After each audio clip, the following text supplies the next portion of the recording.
right, next on this list, on 3, released their top 10 SEC players of 2024. Let's go through the list, see if anybody's left off, and just celebrate some of these names. Because again, guys, we are just a couple of weeks away from college football starting. So like, it's good to know who all the major players are at play, right? Like I just found a great PFF piece that goes through the best position groups in the entire country. Like Oregon has the best receivers, Ohio State has the best secondary. So we'll do that on tomorrow's show. But at number 10 on this list for you Bulldog fans, Mikael Williams, edge defender. Obviously great against the run. Doesn't have like the crazy pass rush numbers, but does have a very high pass rush grade still from PFF. But 4.5 sacks, 27 pressures. What makes Mikael Williams one of the 10 best players? Mikael, yes, excuse me. One of the 10 best players in the SEC. Freaking freak. Oh my God. I remember we did the meeting with him before the spring game and he came in the room. I was like, holy shit. Like, like there's those dudes that you want walking off the bus first. Mikael is one of those guys. He walks off the bus. He's all of whatever he is, 6'4", 240, 250, and just looks like someone that you do not want to be in an alley with because he's just going to. They have him at 6'5", 265 in the Georgia website. He's 6'5", 265. He's a monster. We all know this about Kirby's defense. Like Cam Jordan size. Yeah, he's a freak. There's the way the defense is, and obviously the talent that's on the defense, it's hard to really stand out. Yeah. It is. Yeah. But when you look at projections for next year's NFL draft, I think there's some people that have him as a top 5 pick in next year's NFL draft. I remember we talked about before, like I think Carson was like 1, Mikael was number 5. Like he is that type of guy. I mean, hell, Jalen from a couple years ago, he got drafted number 1 to Jacksonville. He didn't have any crazy stats. Yeah, number 1 pick in the NFL draft. Like it's hard to stand out in Kirby's defense because everyone's so good and everyone is so disciplined and plays such a team-oriented style of ball that you may not have the numbers to prove it, but he'll be an early draft pick.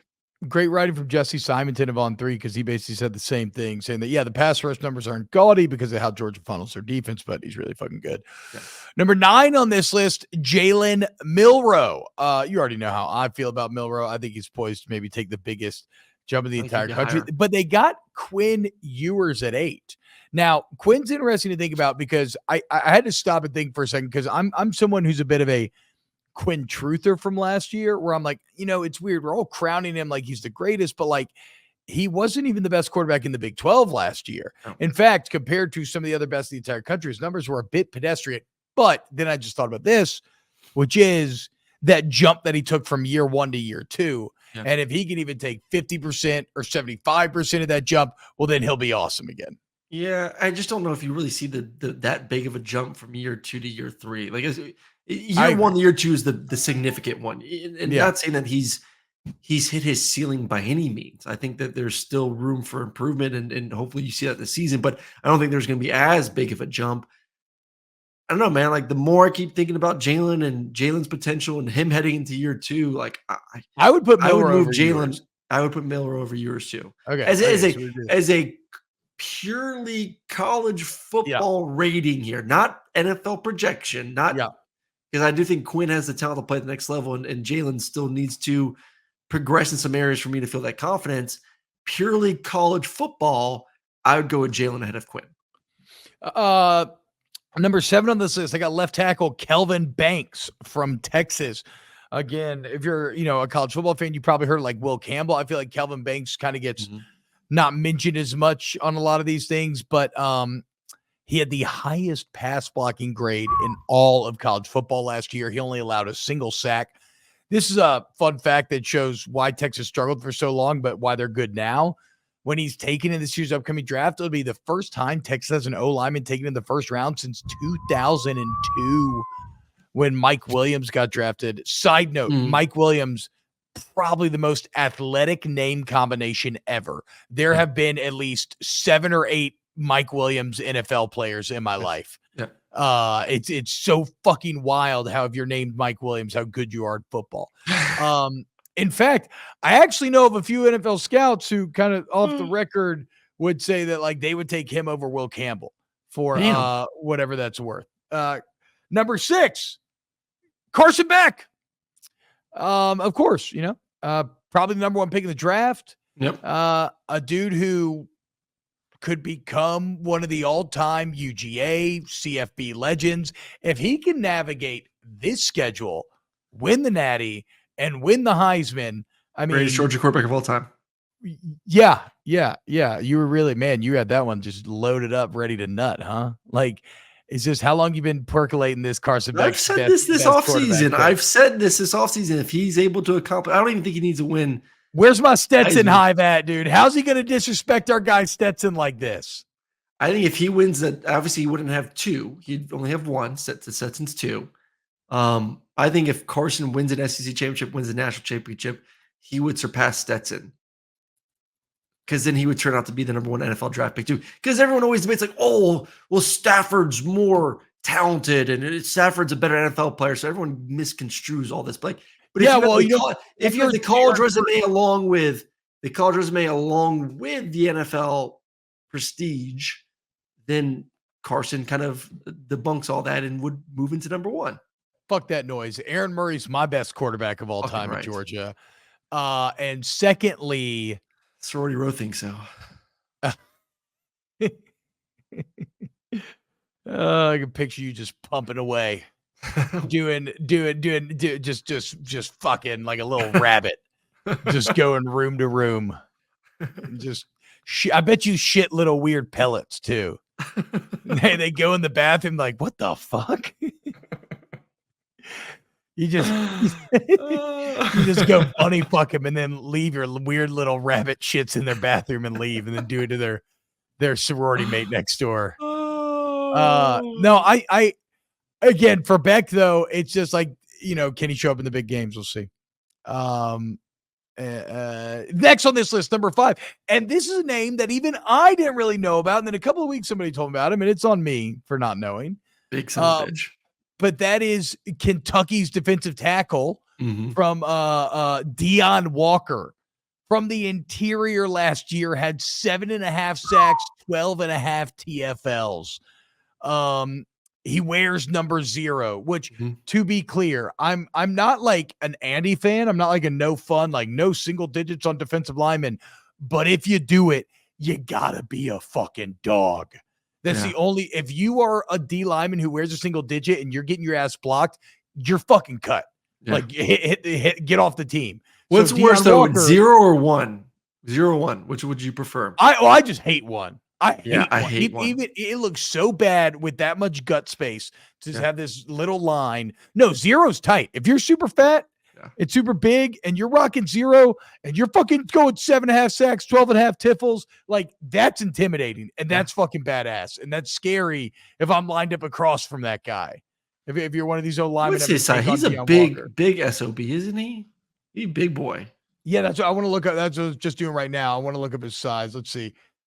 Oh, he looks good in 0, don't he? He does look good in 0. They have him as 6'6", 345. Big boy. What the fuck? Yeah. That's an ogre. That's a fucking cave troll from Fellowship of the Ring. If you shot a fucking arrow into his neck, you feel bad for him. Like, that poor sad noise the cave troll makes in Fellowship. It's always stuck with me. I don't think he's not calling him tickles. He's calling him tiffles. No, on my radio show the other day, I accidentally kept saying tickles. Oh, did you? Instead of tiffles. But that's very funny as well to be like, how many tickles did you have this game? I had a ferret named Tickles. You had a ferret named Nichols? Tickles. Why was it? Tickles. Oh, Tickles? Tickles. Tickles? You had a ferret? My sister had a ferret. We very family Tampa. Ferrets. I can't explain why I think this. I think that's a very Tampa pet to have. I cannot explain why. I don't know much about Tampa, to be fair. Mons Venus is the only place I've ever been there. But I can't. Like ferrets have kind of like a Guido, Lafayette, Jersey Shore Weasley. Sort of feel to me. Yeah, I don't know. Like a ferret would have your fucking fate. A ferret would absolutely have a high top fate. R.I.P. Tickles. R.I.P. All right, number 4 on this list, another Georgia football player. Imagine that, Malachi Starks. I didn't know this.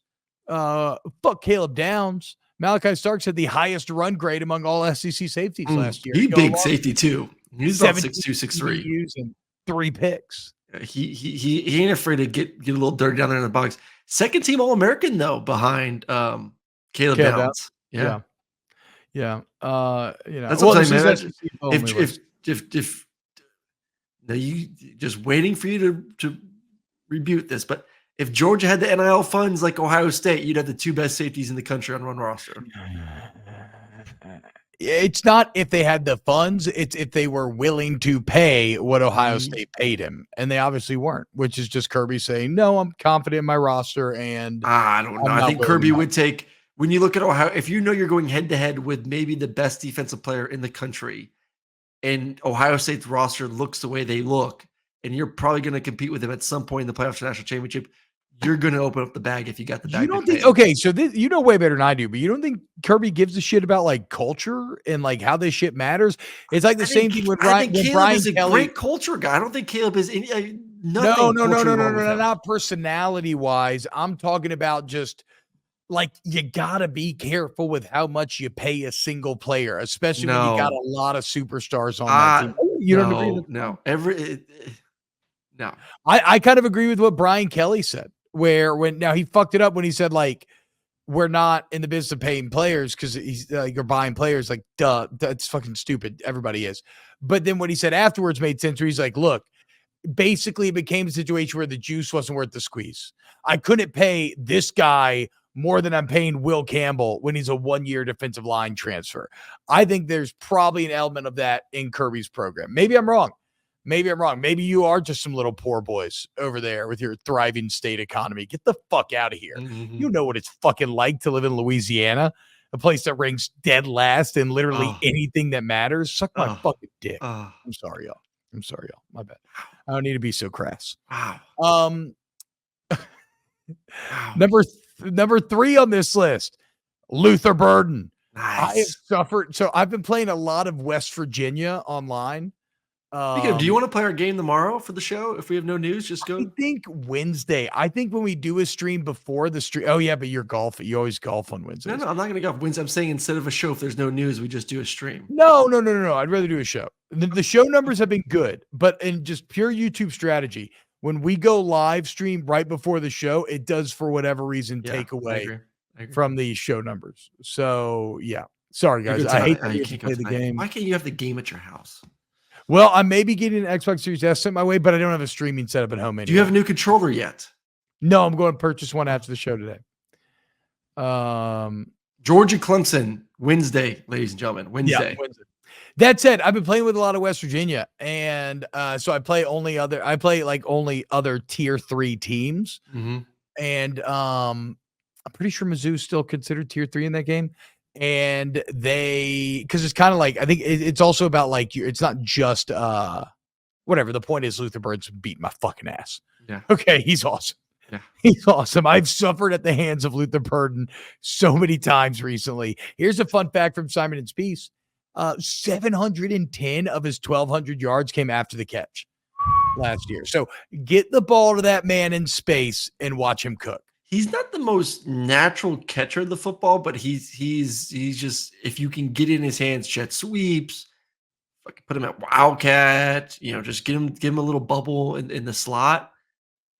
He is good size. It's the balance though. If you go to an NFL camp, I'll say this, a lot of times you get cut if you can't stand up. Like if you're falling down all the time, if you just can't stand on your feet, your ass is gone. Like they need guys that are athletic enough to stay on their feet. That was my biggest problem. One of the best I've seen. That was honestly my biggest problem on the ground too much. All out effort. I'm a classic white guy, try hard. I'll bite your fucking kneecaps, but just a little too unathletic at the end of the day, dude. It is so difficult to get him off balance to knock him down. You gang tackle, wrap up, whatever. Like you put a shoulder pad on him, he's going to bounce off and keep going. Number 2 on this list, LSU's offensive tackle, Will Campbell. Look, he started every game since he's been in college. His first ever start was against, oh my God, who is that? Oh, Jared Verse. But Jared Verse specifically. Yeah. Imagine that welcome to college football moment. And all he's done since, he got beat a couple times that game. All he's done since is like never get beat again. He's been awesome. He's only 20 years old. He's not even Mm. fucking 21 yet. Maybe. And he's just big country, man. You got to listen to him talk. He's got that deep North Louisiana country accent. I'll tell you, the offensive lines in the SEC this year, LSU may be the best. Texas is right there with them. Yep. Georgia is right there with them. Alabama's got some big SOBs. Yeah. I mean, Ole Miss did everything they could to try to rework their offensive line. So they should be way better. Tennessee's should be pretty fucking good with Mays in the middle. We talked about that the other day, and I watch out for Lance. Missouri's offensive line is gonna be pretty good too. Like there's some really damn good offensive line. Like you probably have 4 or 5 of the top 10 offensive lines in the country, maybe like top 7 or 8 in the SEC. And then number 1 on this list, James Pierce from Tennessee, probably the reason why Tennessee can threaten playoffs this year and win 10 games and do all those things is because they have the SEC sack leader coming back, 10 sacks, 53 pressures. He's it's crazy too because it came out of nowhere. It was his true sophomore year last year. He's a 3-star recruit. He wasn't like some massive recruit.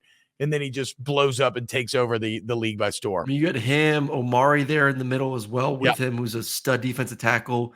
That's what you say. Like you look at their game, the big game, one of the big games versus Alabama at home. You start getting him going off the edge with that crowd noise and how juice that stadium's going to be. Good luck, Corral and Jalen Milroe. Pierce can win those reps, but then what happens when tackle Milroe in the back runs away from you? Like Jesus, dude.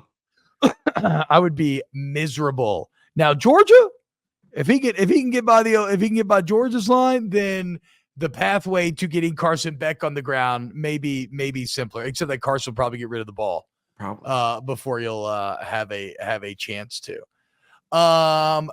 Who's not? Beaumont Larry says, I'm happy with Scorton and Shamar. Yeah, look, A&M's front seven's awesome as well, like we said, and you're going to have 2 first-time starting tackles in Kyle Field game 1. That's going to be crazy. Aaron, who got left off this list for you? Left off. I'm trying to think of, obviously I go to quarterbacks first when I think of anyone left off. The whole list can't be quarterbacks, dickhead. I know, but like Jackson Dart. Jackson Dart. Come on. I know. I do like Jackson Dart a lot. I mean, we love ourselves some Jackson Dart. Like that's the one that obviously jumps out to me first because I think you and I both anticipate a Heisman caliber type season from him. So like if is there a running back that should be on here though? Are we that bereft of running backs in the SEC now that there's not even one to make the top 10 players? Because that's crazy. I mean, when you lost Junkins from Ole Miss, like, I'm going down the list of SEC teams right now, and there isn't like this, oh my God, this all-American running back that's returning this year. Obviously the talent's there, but I don't think anyone's like proven to us.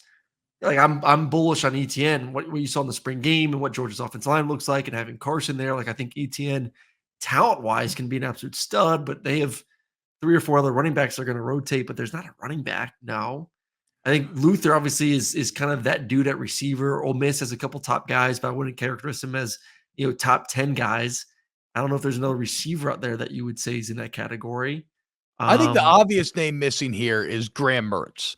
No, I'm fucking around. No, Trent Ritchie says Harold Perkins. And he would be a guy that I understand why he's not on this list, but by years in, I actually do expect him to be. Yep. I was listening to Blake Baker, the new DC's press conference over the weekend, and he is effusive in the Harold Perkins hype, Aaron. Like, he is not shying away from it. He's not playing any like, no, he's like, he looks fucking awesome, and he's getting better, and like, it's going to be fucking awesome. So I can't wait to watch Perkins this year. He could end up on this list by years in. Good list, though. Good list. I would say those 2. Yeah, good job, Jesse Simonton from On 3. Great work, bud. And I mean like that is a truly friendly bud. Normally when people say bud, I always think it comes off as condescending. That's why I don't normally say it. So I apologize that I just said it now.